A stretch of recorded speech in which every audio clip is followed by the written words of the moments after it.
আন্দোলন এজেন্সি দালালদের জন্য বিশ্বস্ত প্রতিষ্ঠান। হ্যালো স্যার, আমাদের কোম্পানিতে ফোন দেওয়ার জন্য ধন্যবাদ। আপনি কোন এলাকার দালাল বলছিলেন, একটু পরিচয়টা দেবেন? ও স্যার, আপনি তো অনেক বড় দালাল। স্যার, কিভাবে সহযোগিতা করতে পারি একটু বলেন।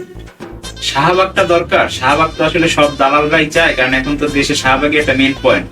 তো আমি দেখতেছি স্যার, সরি, এই সপ্তাহে আজকে শাহবাগটা আপনাকে দিতে পারবো না। কারণ আজকেরই আমাদের দুইটা রানিং আন্দোলন চলতেছে, একটা রিক্সালা প্যাডেল চালিত, একটা মোটর চালিত। ওরা আজকে আন্দোলন করবে, মারামারি করবে। কালকে ওদের একটা ইভেন্ট আছে, আর পরবর্তীতে বুয়াদের জন্য একটা ইভেন্ট আছে। তাদের একটা যৌক্তিক দাবি, তারা নাকি বউ হিসেবে দাবি চাচ্ছে, কারণ তারা বাসা বাড়িতে যে কাজ করে তাদের বউরাও সেই কাজ করে না মালিকের।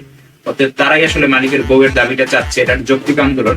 এটা নিয়ে আপনার এই সপ্তাহ পুরোপুরি পার হবে। আপনি কিন্তু আমাদেরকে অ্যাডভান্স করতে পারেন। আপনি আমাদেরকে সন্দেহ করতেছেন স্যার? আমরা কিন্তু এর চেয়ে বড় বড় আন্দোলন সংগঠিত করছি। আপনি একটু নিউজ চ্যানেল ঘাটলেই দেখবেন, আগের দিনের যে আনসারের আন্দোলন, যত দালাল ছিল সবই কিন্তু আমাদের অর্গানাইজেশনের মাধ্যমে রিজার্ভ করছিল।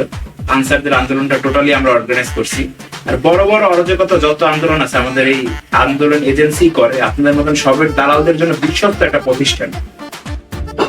হ্যাঁ স্যার, আমি তো জানি আপনাদের সবই ব্ল্যাক মানি। আমাদের একটা অবৈধ অ্যাকাউন্ট আছে সুইস ব্যাংকে। আপনি চাইলে ওখানে সরাসরি করতে পারেন, হ্যাঁ, ট্রান্সফার করে দিতে পারেন। আর রেফারেন্সে আপনার দালাল আইডিটা লিখে জাস্ট আমাদের রেফারেন্স কোডটা দিবেন। আমি তাহলে এক সপ্তাহ পরে বুকিংটা নিচ্ছি। হ্যাঁ স্যার, ভালো থাকবেন।